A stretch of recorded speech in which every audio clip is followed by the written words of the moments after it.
ሰላም ጤና ይስጥልን የተከበራችሁ ተመልካቾቻችን እንሆ የዕለቱ የብስራት የዩቲዩብ የመረጃ ሰዓታችን ተጀምሯል። ከመረጃዎቹ ጋር እኔ ሰላማዊ ነጋሲ ከመላው የስቱዲዮ ባለሙያዎች ጋር የጋራ ቆይታ እናደርጋለን። እንደተለመደው በሀገር ውስጥ መረጃዎች በቅድሚያነት እንጀምራለን። በጋምቤላ ክልል ፍች የሚፈጽሙ ጥንዶች ቁጥር እየጨመረ መምጣቱ ተነገረም። ባለፉት 9 ወራት የጉዲፈቻ የልደትና ሞት ምዝገባ አገልግሎት ማከናወኑን የጋምቤላ ክልል ሲቪልና ቤተሰብ ምዝገባ አገልግሎት አስታውቋል። በአገልግሎቱ የመረጃና ቀበላ አቅርቦት ዳይሬክተር አቶ እስክንድር ሱሌይማን ለብስራት ሬዲዮ እንደገለጹት በ9 ወራት ውስጥ 72 ፍቺዎችን ለመመዝገብ እቅድ ተይዞም ነበረም። በዚህ መሰረት በክልሉ 61 ፍቺዎችን መመዝገብ እንደተቻለ ጠቅሰው ይህም የእቅዱን 84.7 በመቶ አፈጻጸም የታየበት ነው ብለዋል። በዘንድሮ በጀት ዓመት 9 ወራት የተመዘገበው የፍቺ መጠን ከአምናው ተመሳሳይ ወቅት ጋር ሲነጻጸር ጭማሪ ማሳየቱም ተገልጿል። አምና የተመዘገበው የፍቺ መጠን 32 እንደነበረ ዳይሬክተሩ አስታውሰው በተለይም በጉደሬ ወረዳ ያለው የተጋቢዎች ፍቺ መጠኑ ከፍ ያለ እንደሆነም ገልጿል። ከአምናው በተሻለ ሁኔታ ባለፉት 9 ወራት ምዝገባ ማካሄድ ተችሏል ያሉት አቶ እስክንድር ተቋሙ ከፍርድ ቤቶች ጋር የፈጠረው የስራ ትስስር በምዝገባ ስርዓቱ ላይ ጥሩ ውጤት እንዲያስመዘግብ አስችሎታል ሲሉ አክለዋል። ይሁን እንጂ ተቋሙ ካለው አቅምና በክልሉ ካለው ከፍተኛ የፍቺ መጠን አኳያ በበቂ መልኩ ምዝገባ አለማከናወኑም ተገልጿል ስትል ቅድስት ደጀኔም ዘግባለችም።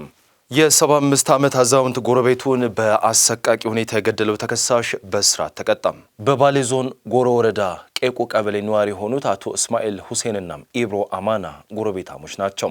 አቶ እስማኤል የ75 ዓመት አዛውንት ሲሆኑ ኢብሮ አማና ደግሞ የ38 ዓመት ወጣት ነው። ጎረቤታሞች መልካም የሆነ የጉርብትና ግንኙነት ያላቸውና እንደ አባትና ልጅ የሚተያዩ እንደነበረ የኋላ ታሪካቸው እንደሚያስረዳም የዞኑ አቃቤ ሕግ ጽሕፈት ቤት የተለያዩ ወንጀሎች ምርመራ አቃቤ ሕግ ደጀኔ ይገረሙ ለብስራት ሬዲዮም ገልጿል። በጎረቤታሞች መካከል ያለው ይህ መልካም ግንኙነት ግን ባልታሰበ አጋጣሚ ወደ ግጭትም ያመራል።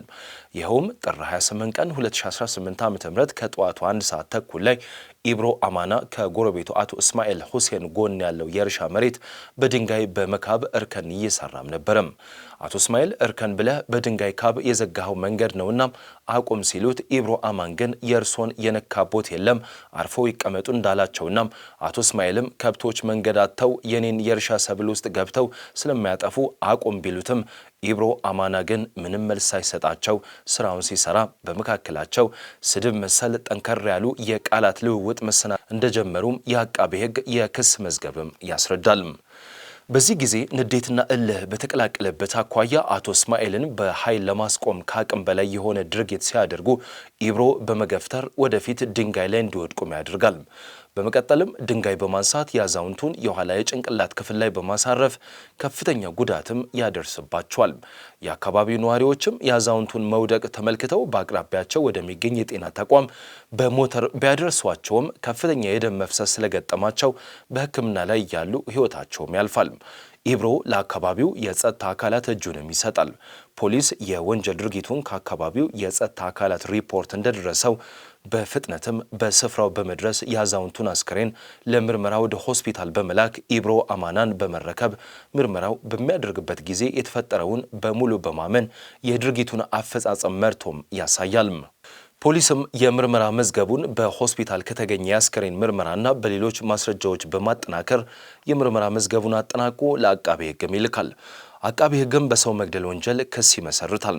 ክሱን የተመለከተው የዞኑ ከፍተኛ ፍርድ ቤትም ሚያዝያ 27 ቀን በዋለው ችሎት ተከሳሽ ኢብሮ አማና የአስገዳጅ ሁኔታን ወሰን በመተላለፍና ሕጋዊ መከላከልን ከመጠን በላይ በማሳለፍ የፈጸመው የግድያ ወንጀል በከፊል ይቅርታን በሚያሰጡ ሁኔታዎች ታይቶ በሁለት የክስ ማቅለያዎች በ14 ዓመት እስራት እንዲቀጣ የወሰነበት መሆኑን አቃቤ ሕግ ደጀኔ ይገረሙ ጨምረው ለብስራት ሬዲዮ ተናግረዋል ስትል ባልደረባችን መባወርቅነህ ዘግባለችም።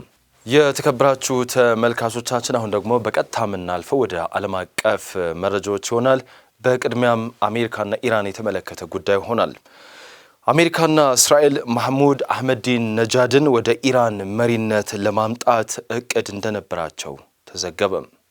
አሜሪካና እስራኤል በኢራን ላይ በፈጸሙት የመጀመሪያ ጥቃት ወቅት በቁም እስር ላይ ናቸው የተባሉት የኢራን የቀድሞ ፕሬዝዳንት ማህሙድ አህመዲን ነጃድ ለማስለቀቅና የመንግስት ለውጥ ለማምጣት የታቀደ ዓላማ እንደነበረው የአሜሪካው ጋዜጣ ኒውዮርክ ታይምስ ዘገበም። ጋዜጣው እንዳለው የእስራኤል የመጀመሪያ ዙር ጥቃት ተከትሎ የኢራን እስላማዊ ሪፐብሊክ መንግስት ከፍተኛ ባለስልጣናት ከተገደሉ በኋላ ፕሬዚዳንት ትራምፕ በይፋ ሁኔታው የሀገሪቱን አመራር ለመረከብ ሀገር ውስጥ ላለ አንድ ሰው የተሻለ ነው ሲሉ ተናግረው ነበር ሲል አስታውሷል።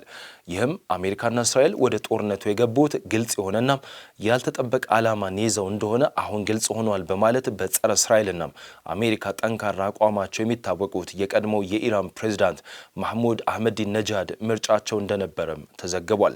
ኒውዮርክ ታይምስ ስለ እቅዱ ገለጻ የተደረገላቸው የአሜሪካ ባለስልጣናት ይህ ያልተጠበቀ ሀሳብ የተዘጋጀው በእስራኤል መሆኑንና አህመዲነጃድም እንደሚያውቁ ተደርጎ የነበረ ቢሆንም በፍጥነት ከታሰበው ውጭ ሆኗልም በማለትም ገልጿል።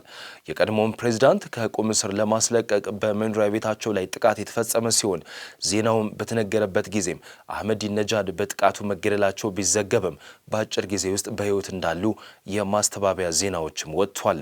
ጦርነቱ ከተጀመረ በኋላ ባለፉት 3 ወራት ማህሙድ አህመዲነጃድ በጥቃቱ ስለደረሰባቸው ጥቃትም ሆነም ስላሉበት ሁኔታ ምንም የተነገረ ነገር ካለመኖሩም በተጨማሪ በይፋ ታይተው አይታወቁም። የእስራኤል አየር መንገድ በኢራን ጦርነት የተነሳ ኪሳራ እንደደረሰበት አስታወቀም። ኤል አል የእስራኤል አየር መንገድ በመጀመሪያው ሩብ ዓመት ኪሳራ እንደደረሰበት አስታውቋል። በኢራን ላይ የተደረገው ጦርነት የእስራኤልን አየር ክልል ለንግድ በረራዎች ዝግ አድርጎታል ሲል አየር መንገዱ ገልጿል። የእስራኤል ባንዲራ ተሸካሚ የሆነው ኤል አል ከጥር እስከ መጋቢት ባለው ጊዜ ውስጥ $67 ሚሊዮን የተጣራ ትርፍም እንዳጣ ከአንድ ዓመት በፊት ደግሞ ከ96 ሚሊዮን ዶላር የተጣራ ትርፍ ከነበረው ጋር ሲነጻጸር ከፍተኛ ጉዳትም ደርሶበታል። ኤል አል ከሼከል ጋር ሲነጻጸር ደካማ የዶላር ገቢና የነዳጅ ወጪዎችን ከፍተኛ መሆን በሩብ ዓመቱ ወደ $562 ሚሊዮን ገቢ እንዲቀንስም አድርጓል ብሏል። የእስራኤል አየር መንገድ በጦርነቱ $145 ሚሊዮን የደረሰ ጉዳት፣ በመጀመሪያው ሩብ ዓመት $90 ሚሊዮን፣ በሁለተኛው ሩብ ዓመት ደግሞ $55 ሚሊዮን ጉዳትም ደርሶበታል። በሌላ መረጃ አሜሪካና እስራኤል በኢራን ላይ በድጋሚ ጥቃት ከሰነዘሩ ግጭቱ ከቀጠናውም ያለፈ እንደሚሆን የኢራን አብዮታዊ ዘብ አስጠነቀቀም። ፕሬዚዳንት ዶናልድ ትራምፕና እስራኤል በድጋሚ ኢራን ላይ ጥቃት ለመጀመር እየዛቱም ይገኛሉ። የኢራን አብዮታዊ ዘብ ባወጣው መግለጫም ኢራን ላይ በድጋሚ ወረራ ከተፈጸመ ቀጠናውን ያዳርሳል የተባለውን ጦርነት ከቀጠናውም ይሻገራልም ብሏል። የምንወስደው ደምሳሽ እርምጃ አስባችሁ የማታውቁት ቦታ ሳይቀርም ይደርሳል ሲልም አብዮታዊ ዘቡ አስጠንቅቋል። የተከበራችሁ ተመልካቾቻችን የዕለቱ የብስራት የዩቲዩብ የመረጃ ሰዓታችን የተከታተላችሁት ይመስል ነበረ። መረጃዎቹን ወደ እናንተ በማድረስ እኔ ሰላማዊ ነጋሲ ከመላው የስቱዲዮ ባለሙያዎች ጋር የጋራ ቆይታ አደረግን። ሰላም።